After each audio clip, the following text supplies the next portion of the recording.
খাবা চিংড়ি মিংড়ি রুই টুই বল নাকি কাতলা, শিং মাছ নিয়া ভাবিরে জোড়ান্তে কোন পাতলা, ইলিশ আসছে দিয়া দেই কালকে আবার বৈশাখ। ভাবসাব দেখে আমগো মনে হয় কি লাট সাপ, গরিব মানুষের বৈশাখ, ইলিশ মাছ না পুঁই শাক। সিলভার কাপ না তেলাপিয়া, আমারে দেন পাঙ্গাস মিয়া।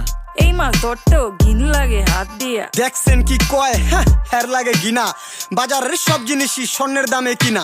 ঘু খায় সব মাছে, কালার খায় পাঙ্গাসে, ডিম পারে মুরগি আর ব্যথা পায় রাজা হাসে। দুঃখ কমু কার কাছে, টাকা নেই কা হাজার হাজার, চলো বাবা যাইয়া দেখি কি অবস্থা কাঁচা বাজার। ওই মিয়া হাত দিবেন না, মরিচের কেজি 1000, দেখতাছেন না মরিচ গার্ড দিতে রাখছি বডি গার্ড। এইটা আবার কোন পাট, আলিপ লেলার সিনবাদ? যেইটা দরুম স্টক করুম তয় তরকারি জিন্দাবাদ। 80 টাকার বেগুন, বেগুনের অনেক গুণ। বেগুন লেয়া হইছে খুন, আমারে দেন ধুন্দুল। পটল লন, কহিলন, লাউ নাইলে কদু। তোর মুখে অনেক মধু, লাউ আর কদু, বউ আর বধু, দোনোটাই তো একই কথা, কি বুঝাস তুই শুধু?